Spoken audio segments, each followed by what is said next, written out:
The Insta360 X4 Air has been out for about 6 months now, and I've brought this camera along on many adventures. So after 6 months, the question is this camera still worth it? In this video, I'm going to tell you what I like and don't like about the X4 Air. But before I get into this, Insta360 is running a spring sale with up to 25% off pretty much all of their cameras. And this includes the X4 Air, the X5, the Ace Pro 2, and many others. The sale runs from March 16th to March 31st, 2026. So it is live right now, but it's ending soon. I've linked to the X4 Air and other cameras in the description below. So first of all, a quick recap of what makes the X4 Air so unique. It does weigh just 165 grams, and it's currently the lightest 360 camera that can shoot 8K 30.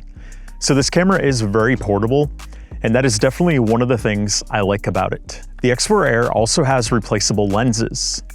So this makes this akin to the X5, but the X4 did not have replaceable lenses, and there are other competitors that don't have replaceable lenses either. So this is definitely a pro feature that I like about the X4 Air. Now so far, even after those 6 months of using it, I have not scratched or smashed a lens. This means next time I use it, I'll probably smash a lens, right? The X4 Air also has a built-in wind guard, so the audio you can get straight out of the X4 Air is quite good. The price without any type of sale is $399.99. The X4 Air does also have dual 1/1.8-inch sensors, a 5nm AI chip, flow state stabilization, and active HDR. When filming in 8K, you can get up to 88 minutes of battery life, and in 6K, you can get 105 minutes. And finally, the X4 Air is waterproof up to a 15-meter depth. Since the X4 Air was released in October of 2025, Insta360 has made available several firmware updates. And these firmware updates, of course, have included normal bug fixes, but they've also continued to add more and more features and improvements to the X4 Air.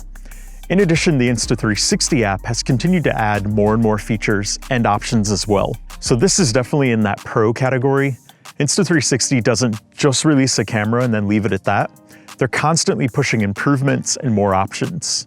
Some other things I like about the X4 Air is it is fully compatible with pretty much all of the same accessories that my X5 is compatible with. So I already had a lot of accessories with my X5 and some other Insta360 products, and those accessories are pretty much interchangeable, and that is really nice. I didn't have to go buy a bunch of new accessories. So if you have Insta360 accessories and you want to buy the X4 Air, chances are those accessories will work with it. Another thing I like about the X4 Air, if I want to go out on an adventure, but I don't want to have to mess around with a lot of menu options, the X4 Air has fewer options than the X5, which makes it a little bit simpler to use. When you're ready to record, just push record, film your adventure, and you've got that great built-in audio that I mentioned earlier. So it's very user-friendly and very beginner-friendly.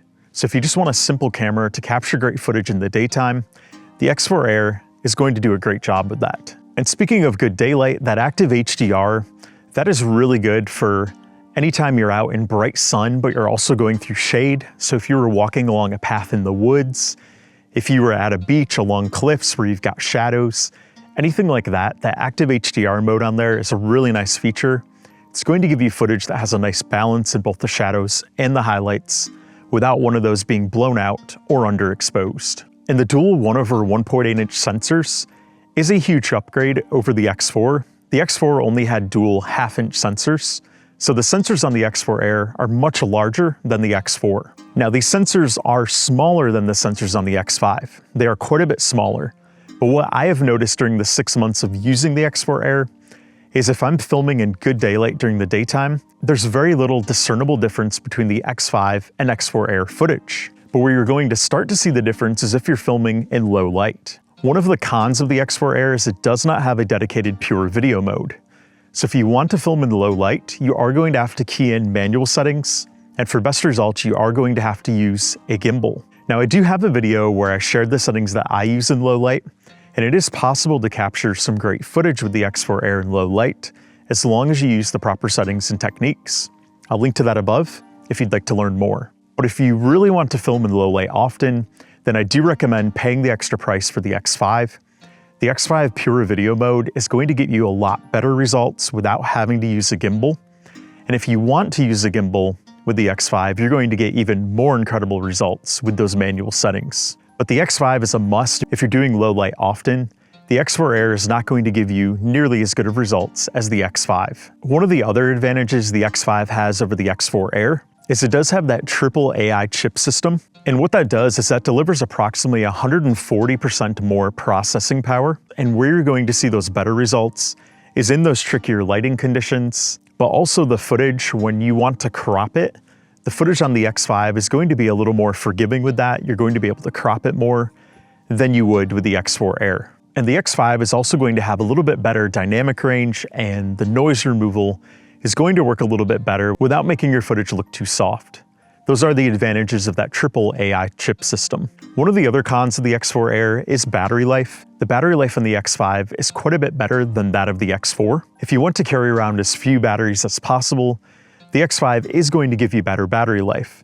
But the X5 is also bigger, and it has larger dimensions, and the battery, of course, is bigger as well.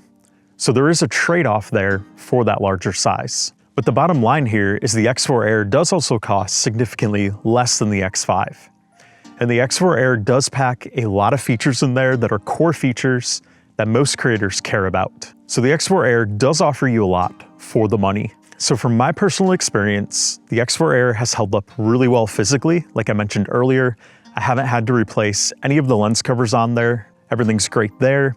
And the actual body on it still looks good. There's very few scratches or dings on it. And I have dropped it a few times and bumped into some trees with it. Still looks good. So from a physical design standpoint, I think Insta360 did well there. And my preferred use cases for this, when I'm hiking, this has been great for hiking. I've not had any problems with it. And I've actually been impressed at the quality of footage it has captured.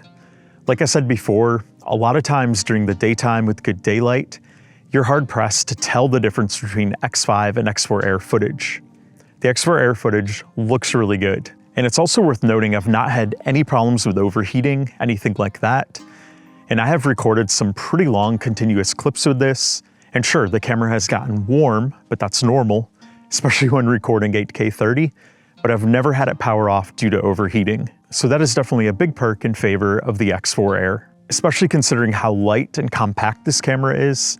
There's not going to be as good of heat dissipation as there would be with a larger camera like the X5. So there's very good engineering in this camera to keep it from overheating easily. So who is the X4 Air perfect for now that we're in March 2026? Well, first of all, if you want to save money, as I mentioned at the beginning, the X4 Air is on sale right now for an even lower price. So it's perfect for anyone who's budget conscious and doesn't want to pay any more than they have to for a high quality 360 camera. If you want 8K 360 video without the flagship price tag, the X4 Air is great for you. If portability and weight are a priority, the X4 Air is also an excellent choice.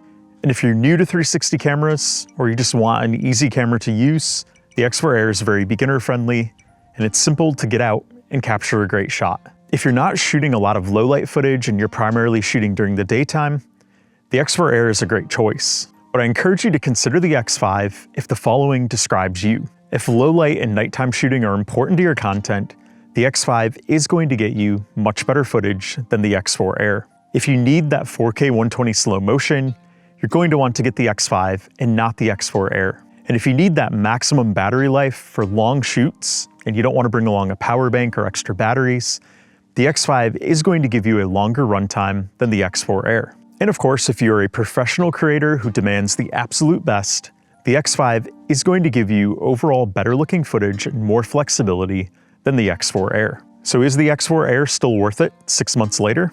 Absolutely, especially at the current price during the spring sale. But even not at that price and just at the normal $399.99, the X4 Air is still a phenomenal bang for buck. And if you'd like to learn more about how to get the best results with the X4 Air, check out this playlist right here.